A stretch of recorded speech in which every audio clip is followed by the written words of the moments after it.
परागकण निर्माण। परागकण का निर्माण कैसे हो रहा है ये जरा समझना है। बीजाणु धानी के अंदर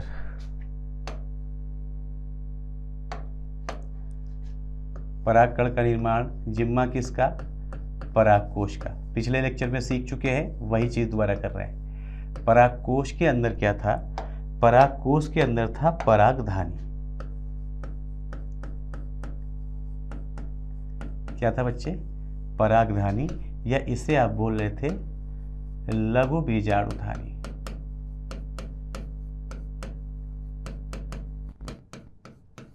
इसे क्या बोल रहे थे? लघु बीजाणुधानी। बहुत ध्यान से सीखना। लघु बीजाणुधानी के अंदर ही यहीं पे क्या थे? यहीं पे थे परागजनक ऊतक।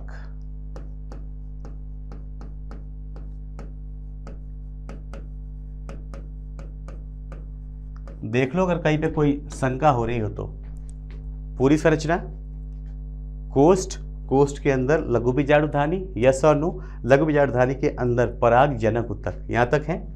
परागजनक ऊतक के अंदर क्या हो रहा है? जो द्विगुणित संरचना है, 2n संरचना है, यहां पे अर्धसूत्री विभाजन से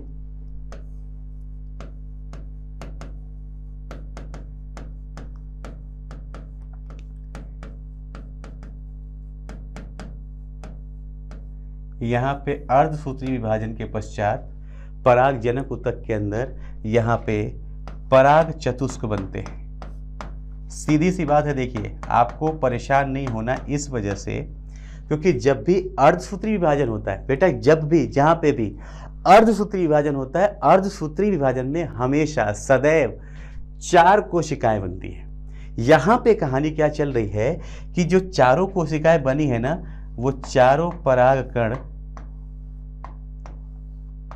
एक साथ ऐसे जुड़े रहते हैं। बस एक दिक्कत है, ये चारों परागकण क्या हैं? एक साथ जुड़े हुए हैं ऐसे।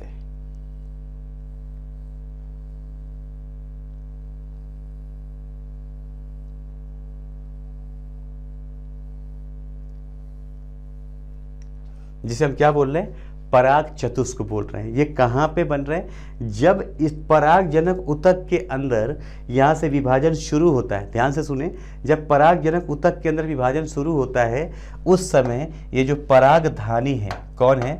परागधानी। ये परागधानी पराग पुटिका में परिवर्तित हो जाती है। परागधानी क्या बना लेती है? पराग पुटिका। और समझिए, परागजनक ऊतक की सभी कोशिकाएं, इस परागजनक ऊतक की जहां पे बात कर रहे हैं, इस परागजनक ऊतक की सभी कोशिकाएं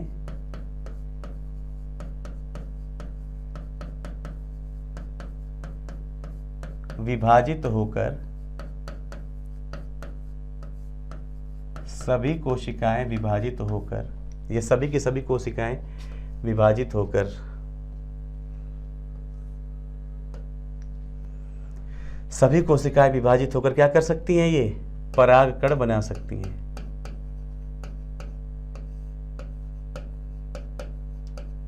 परागकण बनाने में सक्षम हैं।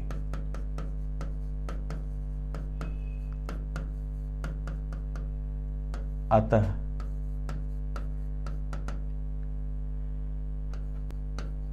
परागकणों का निर्माण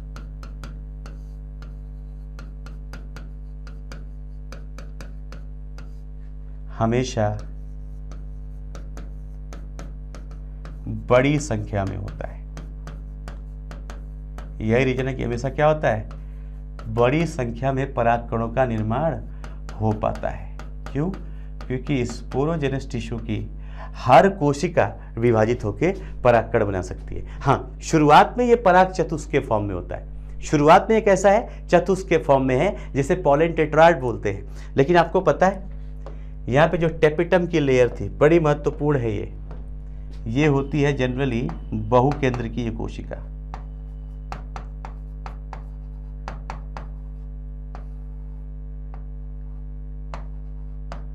कैसी होती है ये? बहुकेंद्र की कोशिका। इस टेपिटम का काम क्या किया, जरा देखना। पहला,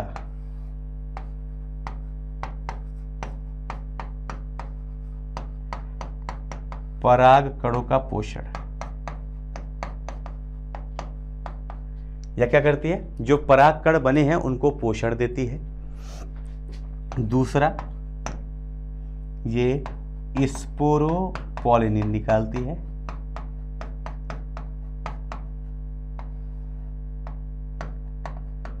स्पोरोपोलिनिन का स्रावण। और तीसरा और बहुत महत्वपूर्ण, कैलेज एंजाइम का निर्माण। कैलेज एंजाइम, आप समझेंगे आप लोग पूरी बात। मान लीजिए यहां पे वो चतुष्क बने, ठीक है, जो जनरली कैलेज से ही जुड़े होते हैं, मतलब कैलस लाइक स्ट्रक्चर इनके पास ये पाया गया। सबसे अंदर की परत का नाम क्या है? यही तो है टेपिटम। अरे हाँ या ना बोल दे यार बेटा, यही तो है टेपिटम। टेपिटम ने क्या किया? पराग कणों का पोषण करना है, इसने निकाला कैलेज एंजाइम। क्या निकाला? कैलेज एंजाइम। वो एंजाइम जो निकलता है वो इसके ऊपर काम करता है, और जैसे इसके ऊपर काम करना शुरू करता है तो इसके ऊपर जो परत है उन परतों को वो विघटित कर देता है, और ये परागकण विमुक्त होके ऐसे 4 परागकण बना लेते हैं। समझ में आ रहा है? तो पहले यहाँ पे जो आपको ऐसे दिख रहे हैं, ऐसे मतलब ये 4 एक साथ, इनका क्या हो जाएगा? कैलेज एंजाइम के द्वारा विघटन।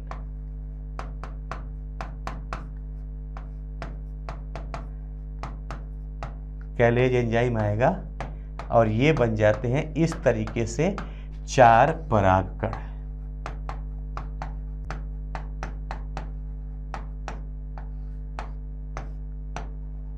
इस तरीके से क्या बन गए? 4 परागकण बन गए। यस और नो? अब ये जो 4 परागकण हैं वो बनेंगे कहाँ पे? यहाँ पे। पता है कहाँ पे? ये जो बीजाणुधानी थी, लघु बीजाणुधानी, अगर अब आपको याद हो तो मैंने पहले ही बोल दिया कि लघु बीजाणुधानी अब क्या हो चुकी है? ये परिवर्तित हो चुकी है। किस में? ये परिवर्तित हो चुकी है पराग पुटिका के। याद आ रहा है? ये किस में परिवर्तित हो गई? पराग पुटिका। तो ये बन गया है पराग पुटिका। यानी पराग पुटिका कहीं बाहर से नहीं आ रहा, इसी लघु बीजाणुधानी के परिवर्तन से क्या बन गया है? पराग पुटिका बन गई। क्लियर बच्चे? इस पराग पुटिका के अंदर ये आपके परागकण आ गए। और अब क्या होगा? और देखिए, ये जो परागकण चारों बने हैं, ये बने अभी भी इसके अंदर ही हैं। यस और नो? इसके अंदर, और इसके ऊपर की परत अभी भी क्या है? टेपिटम। टेपिटम ही इनको न्यूट्रिशन देती रहती है। ध्यान दें, टेपिटम ही क्या करेगी? इनको न्यूट्रिशन देगी, इनका खाना। परागकण बन गए, परागकणों का पोषण। अब इनका क्या होगा? टेपिटम के द्वारा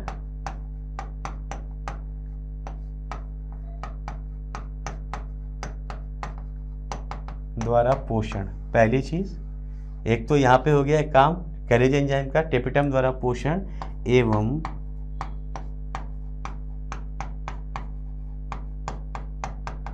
परागकणों का परिपक्व।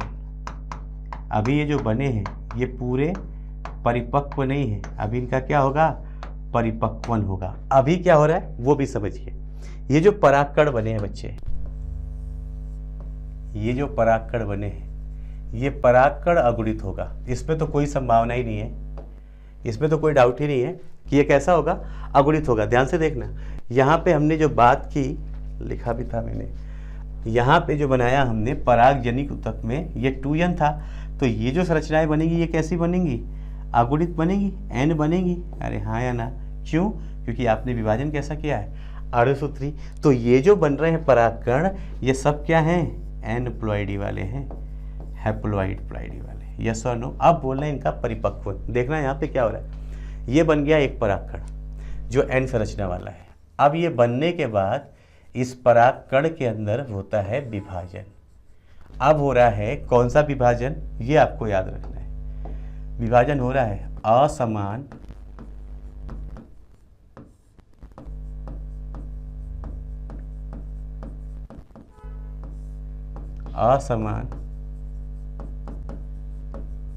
समसूत्री विभाजन। कैसा विभाजन हुआ? असमान समसूत्री विभाजन। यहाँ पे पहली चीज हो रही कि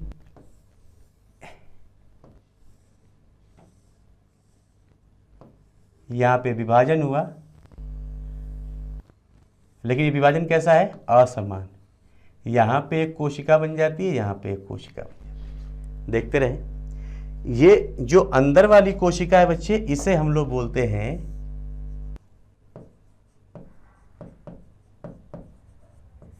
जननिक कोशिका। ध्यान से देखते रहेंगे, इसे क्या बोलते हैं हम लोग? जननिक कोशिका। और ये जो ऊपर वाली है, इसे हम लोग बोलते हैं कायिक कोशिका।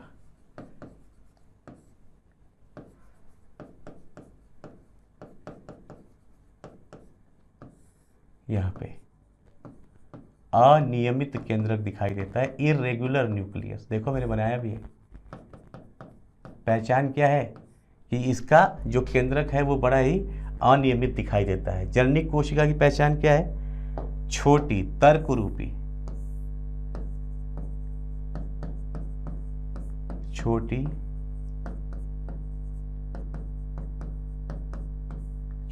तर्क रूपी कोशिका होती है, जो ऐसा लगता है कि इसी के अंदर मतलब पराग कण के अंदर जो कायिक कोशिका है उसके अंदर ही तैर रही है, उसके जीव द्रव्य में तैर रही है। लिखा है आपके एनसीईआरटी में, प्रतीत होता है कि जनन कोशिका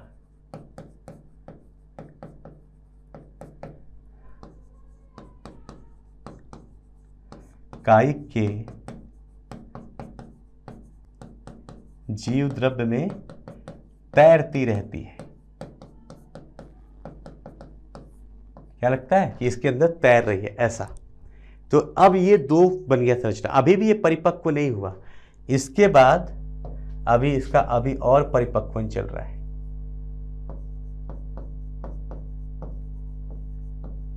अब परिपक्वन कैसे हो रहा है वो भी देखें। यहां पे जो संरचना है,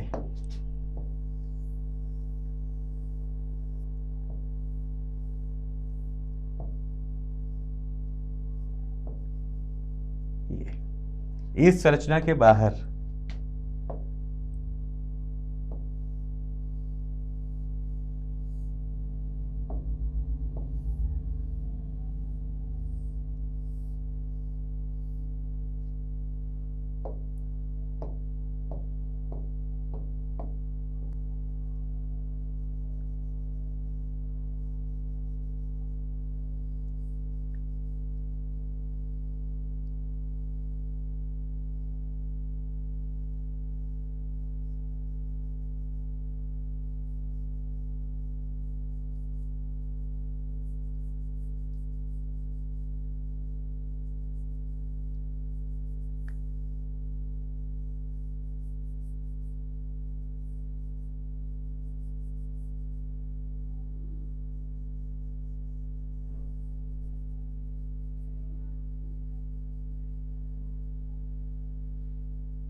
ऐसी संरचना बन जाती है ना। यहां पे परिपक्वन में क्या हुआ, ये जो बाहर दिख रहा है ये है sporopollenin. What is this? This is sporopollenin. यहां पे ये टेपिटम द्वारा स्रावित किया गया है। यस और नो? ये क्या है? टेपिटम के द्वारा स्रावित किया जाता है, पहली चीज। दूसरा, यह धरती का सबसे जटिल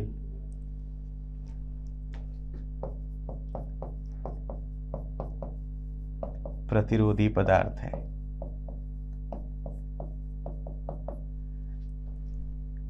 इसकी कवरिंग हो जाती है यहाँ पे, पराग कणों के ऊपर इसकी क्या हो जाती है?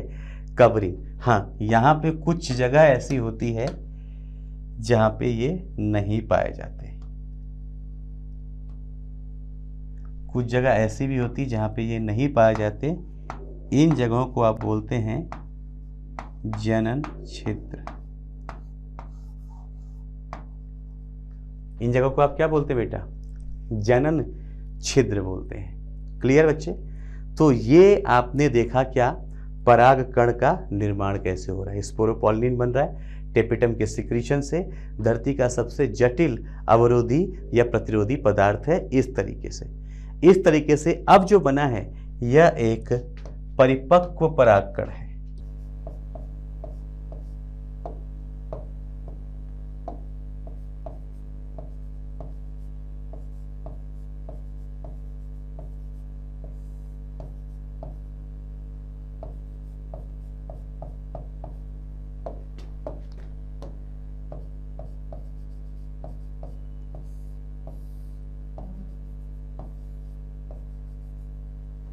ये क्या है? एक परिपक्व परागकण है। स्पष्ट हुआ यहां तक? ये अब एक लास्ट बात कर लेते हैं। 60% से अधिक पौधों में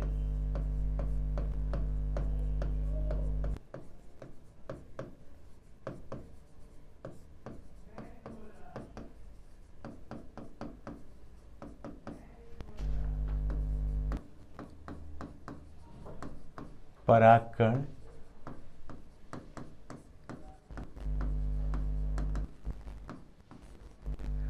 इसी अवस्था में निकलते हैं। 60% से अधिक पौधों में इसी प्रकार में निकलते हैं। 40% पादपों में 40% पादपों में परागकण 3 कोशिकीय परागकण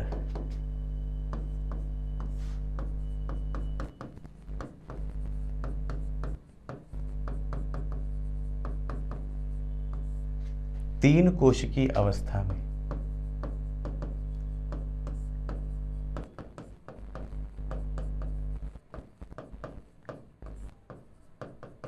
कैसे 3 कोशिकीय? कैसे? ये संरचना दिखी। इसमें हमने ये आपने क्या कर लिया था, ये आपने बना लिया कायिक कोशिका।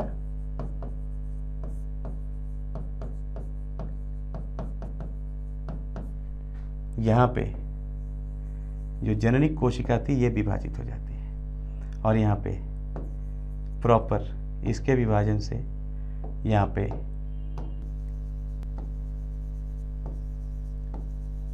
ऐसी 3 कोशिकीय अवस्था हो जाती है। यहां पे क्या था?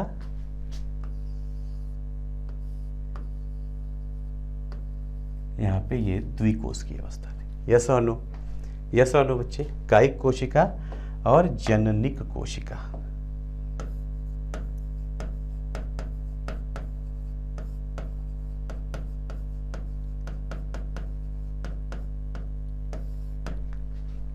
ये क्या है बच्चे? जननिक कोशिका। इस तरीके से परागकण यहाँ से निकल जाते हैं और यही परागकण परागण की प्रक्रिया से पहुंचेंगे पुष्प के वर्तिकाग्र पे। और तो वर्तिकाग्र पे जब ये पहुंच जाएंगे तो वर्तिकाग्र पे पहुंचने के बाद ये पुष्प के वर्तिकाग्र पे वहाँ पे जो आपने पढ़ा था, आपको जो मैंने बताया था, एक बार और समझ लीजिए थोड़ा सा और। ये हो गया ये कोशिका और ये हो गई हमारी ये। यहाँ पे हमने बना ही दिया था। यस और नो? यहाँ पे क्या हो रहा है? ये यहाँ से ही ये पराग नलिका का निर्माण करते हैं। किसका निर्माण करते हैं? पराग नलिका का निर्माण करते हैं।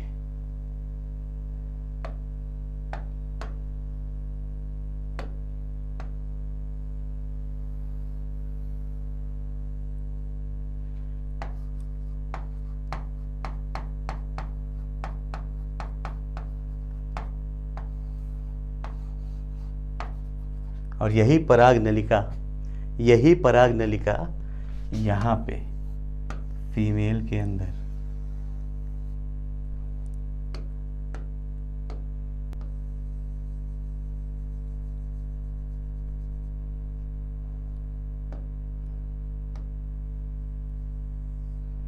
यहाँ से ये पराग नलिका का निर्माण करके जाती है और फीमेल के अंदर जाके यहाँ पे जो ये है, जो जननिक वाला है, समझ लो अभी से, बनाएंगे बाद में, जो जनन कोशिका है, ये जनन कोशिका ही जब 2 स्टेज में होती है तो ये विभाजित होकर नर युग्मक बनाती है।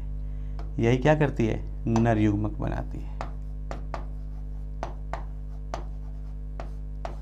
स्पष्ट है? मतलब जब ये जाएगा यहाँ से तो इसके अंदर नर युग्मक यहाँ पे, जब द्विकोशिकी स्थिति में होगी, बहुत यहाँ पे ध्यान देने वाली बात है, हालांकि मैं जब पढ़ाऊंगा निषेचन फिर समझाऊंगा कि जब द्विकोशिकी स्थिति में होगी तो यही जननिक कोशिका के विभाजन से नर युग्मक बन जाएगा, यस और नो।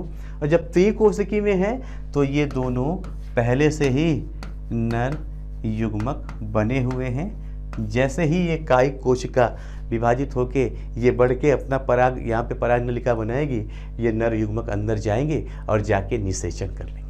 लेकिन निषेचन के लिए मादा युग्मक के अंदर भी अंड कोशिका बनी होनी चाहिए। और ये कैसे बनती है, क्या क्या कार्यक्रम वहाँ होता है, वो हम लोग पढ़ेंगे अगले लेक्चर में। Till then, god bless, take care, have fun.